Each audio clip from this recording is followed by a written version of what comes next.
Hey, I'm Aloberi, and welcome to Copyright for Musicians from the Source. This is part of an educational series where I break down U.S. copyright law using the actual legal code and explain how it applies to musicians, songwriters, and performers. If you're into music, creation, or understanding the business behind your art, you're in the right place. So, ever wondered if that catchy melody you've been humming all week can actually be stolen? Or what parts of your music are really protected? Today, we're breaking down what gets copyrighted and what doesn't, in a way that actually makes sense, so you can protect your music from the beginning. But first, just a heads up, I'm not a lawyer. This series is for educational purposes only. If you need legal advice about your own music or rights, definitely consult a qualified attorney. Section 1. What copyright protects. Here's the cool thing about the US copyright law. Protection kicks in the moment your original musical idea becomes something real. In legal terms, this happens when your work is fixed in a tangible medium of expression. Fancy words, right? It just means the work is written down, recorded, or saved in a way that's permanent or stable enough to be seen, heard, or reproduced for more than just a fleeting moment. That fixation is key. You can find the official definition in Section 101, Title 17 of the Copyright Act.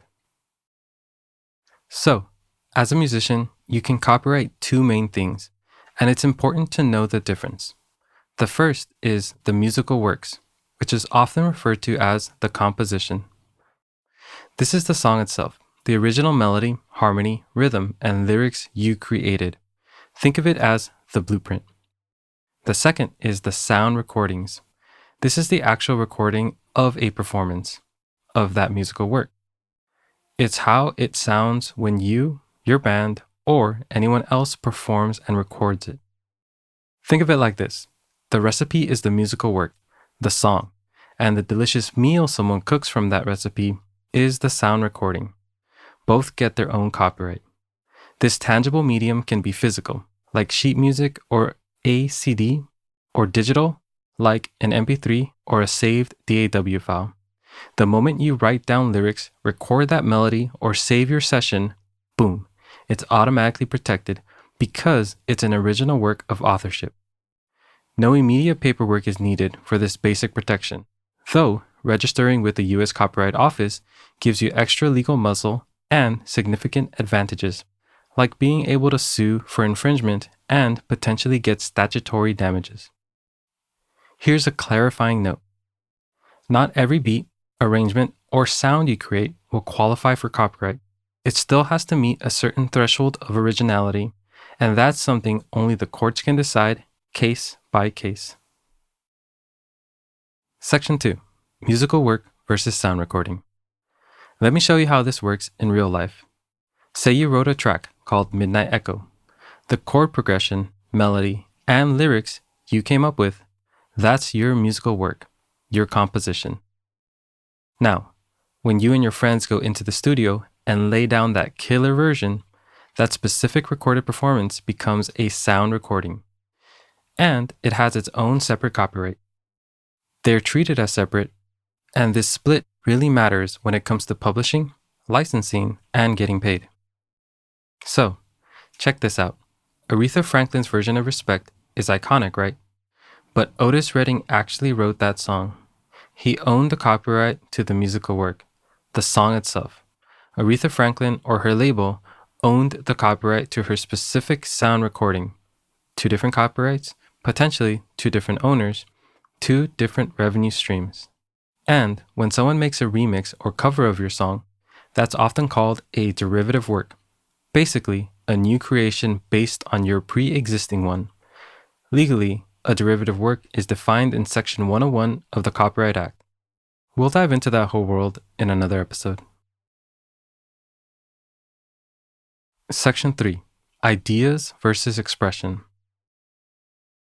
Okay, here's a crucial point where a lot of musicians get confused. Copyright doesn't protect your ideas. It only protects the specific way you express those ideas. Picture yourself thinking or saying these following things out loud. I want to write a love song. Well, that's just an idea, not copyrightable. My song will be in 4/4 time with a guitar solo. Still, too general, methods aren't copyrightable. It'll be about heartbreak and longing. A common theme, an idea, not copyrightable. Now, imagine writing the following. A 3/4 waltz about heartbreak in D minor with this specific melody I wrote and these exact lyrics I penned. Now we're talking. That's your expression. That's copyrightable once it's fixed. The law is super clear on this. Section 102B of the Copyright Act explicitly states that copyright protection does not extend to any idea, procedure, process, system, method of operation, concept, principle, or discovery. So, it's your original tangible expression, the melody, the lyrics, the arrangement you create, that gets the protection. Think about it this way. Nobody owns the concept of a sad song, but this chord progression, 1 to 5 to 6 minor to 4 major, it's in like 1,000 songs from Journey to Ed Sheeran. You can't own that protection on its own. But once I add my unique melody and these lyrics I wrote, that becomes my song. That's my expression, and that's what copyright protects. All right, let's bust some common copyright myths I hear from musicians all the time. Myth number 1. If I mail myself my song, I'm protected. The poor man's copyright. Nope. That old poor man's copyright is basically useless in court as proof of copyright. Your work is protected by law the moment you fix it in a tangible form, as we discussed. Registration is the way to get stronger proof and benefits. Myth 2. If I change 7 notes, I'm safe from copyright infringement claims. Definitely not. There's no magic number of notes. Courts look at substantial similarity, how similar the overall feel, structure, and important parts of the song are. It's way more nuanced than just counting notes. Myth 3. If I don't register my copyright, I have no protection at all. Wrong again. As we said, basic copyright protection kicks in automatically when you create and fix your work.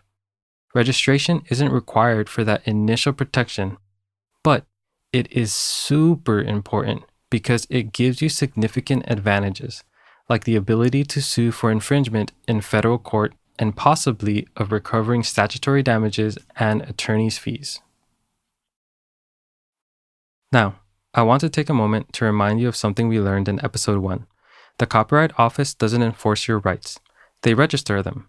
That's it. It's up to you, the artist, to monitor your work and enforce your rights if they are violated.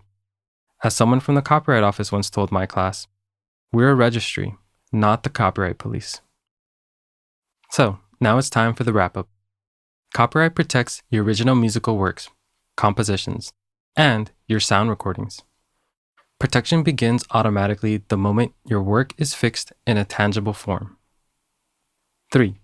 Ideas, concepts, and common elements aren't protected, only your unique expression of them. And 4. One song can have multiple copyrights. For example, the composition and several different recordings. So, if you've ever written a song or recorded a demo, congrats! You're already a copyright owner. Pretty cool, right? Next episode, we'll dive into the 6 exclusive rights you get as a copyright owner. They're pretty powerful. If this helped you, hit like, subscribe, and share it with another artist who needs to hear this. And if you're looking for even more ways to build a sustainable music career, be sure to check out our other series, Beyond the Music, The Musician's Business Plan. The full playlist is linked in the description below. If you'd like to support the channel or connect with me outside of YouTube, you can check out our Ko-fi or follow me on Blue Sky. Links are in the description. You can also find a companion blog post for this episode or others in our series on our WordPress site. Link is below.